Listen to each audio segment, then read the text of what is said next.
G'day trainers, I hope you're all doing great and having a fantastic day. Pokemon Scarlet and Violet are about to drop the most exciting event since the launch of the game, and that is going to be the unrivaled Charizard raid event, which drops this Thursday, December 1st at 4 PM PST and will run until Sunday, December 4th at 3:59 PM PST. However, if you can't make it this time, it will return 2 weeks later for the weekend on Thursday, December 15th at 4 PM PST and finish up on Sunday the 18th at 3:59 PST. Now you're going to be able to tackle this raid as many times as you want, however, you are only going to be able to catch this Charizard once, so keep in mind that is one Charizard per save file. To be able to launch this raid, you will need to be in the post game, which means you'll need your 6-star Black Terra raid dens spawning in the world.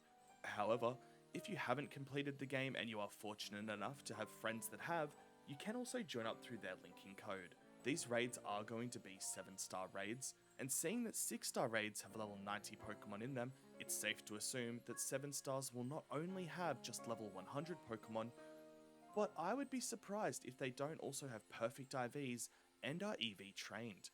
The Pokemon here will also most likely have a diverse moveset to cover all of its weaknesses. Our first event raid is of course Charizard with the mightiest mark, and this is what I'm expecting him to look like. While this big boy is a fire flying type normally, he will be terrestrialized into a pure dragon type, meaning the normal strategies you would use to fight a Charizard have all been thrown out the window. Let's start with what I believe the most likely moveset's going to be. I believe he's going to have Fire Blast or Flamethrower. And why? Well, because he's a Charizard, and all Charizards need to know Fire Blast or Flamethrower. To be honest, it would just be weird not to see this. Now, the second move though, and this is where we really get into covering his weaknesses, is going to be Metal Claw. Now I believe he'll have Metal Claw to counter those that are thinking of coming in with a Tinkaton to sweep, as Steel type deal 2 times damage to fairies, so this is going to be a good pick for this Charizard. The third move I believe Charizard will be Solar Beam, and that is going to be to counter what I believe will be the absolute meta, being Azumarill, but I'll get into Arzu in just a minute. And finally Dragon Pulse, to battle against those that are wanting to deal super effective damage using their own Dragon type Pokemon. I mentioned that Charizard will be competitively built, and I'm preparing for one with a modest nature, as this boosts their Pokemon's special attack while lowering its normal attack. If we're talking about EVs, I think there's going to be 2 options. The first is probably a non-negotiable, and that's going to be 252 EVs in special attack. Now, I don't think there's going to be anyone here or anyone watching this that's going to think differently, and I would be very surprised if this is not the case. The next one is up for debate.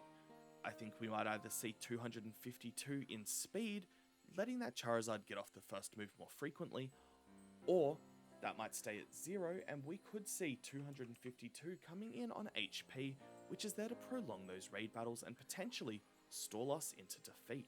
When we are speaking IVs, I have a feeling we will be dealing with maxed IVs. If we're not dealing with maxed IVs, again, it will be special attack and HP or speed at the very, very least. However, my money is on maxed out IVs, seeing you can only get one of them. Now, I don't know if raid Pokemon can hold onto items, and I am going to live in beautiful, blissful ignorance and just hope that they can't. Now, to counter this absolute monster, the 4 most common Pokemon that I believe you are going to come across in this raid is going to be, of course, the current meta for 5 and 6-star raids, which is Iron Hands, with Belly Drum, and Drain Punch. However, I don't think you'll see this too much, not when you get to the other picks. Next up, I think we're going to see a lot of Miraidon or Koraidon coming in. I have a feeling we're going to be seeing people wanting to just attack this big boy with their own dragon types and hope for the best. Guys, out of these 4 Pokemon, Miraidon and Koraidon are probably the worst. Please don't use them. But hey, I ain't your daddy. Use what you want. Just please don't do it if you're partied up with me. Our second most common Pokemon I think we're going to find is going to be Tinkaton. Tinkaton have hit the ground running as unbelievably powerful, goated out fairy physical attackers, and I probably could have cleared the entire Elite Four with just mine. I'm expecting to see a lot of these as people are going to want to just sweep using fairy type moves, and you'll probably see them using Play Rough quite a lot. However, the biggest Pokemon that you can use, the best Pokemon that you can use, and the one that the majority of the community believe is going to be the definitive meta for the mightiest mark Charizard is going to be none other then our little Gen 2 Water Pikachu. That's right, Azumarill. At the moment, you can go out and catch an Azumarill at this location right here.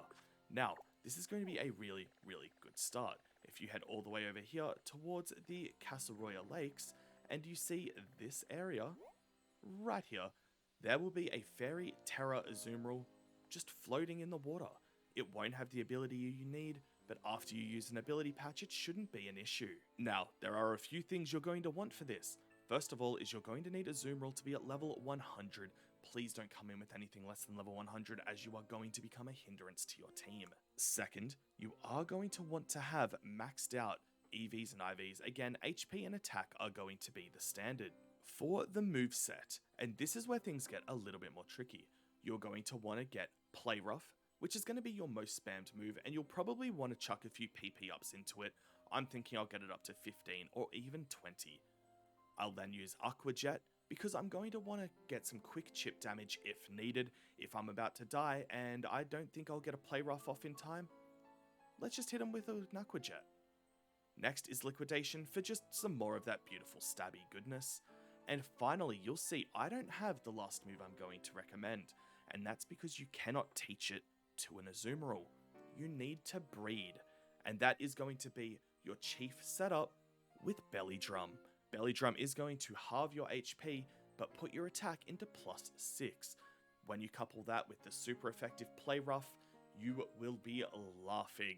But again, you need to breed for that. You cannot teach it with a TM, and you cannot learn it by level up. We've got 4 days to go as of the filming of this video, so get on out there and get those Belly Drum Azumarill. Guys, that is it. This is how you will get your hands on the most powerful Charizard that may have ever been released into a Pokemon game. Let me know how you go down below. Good luck, trainers.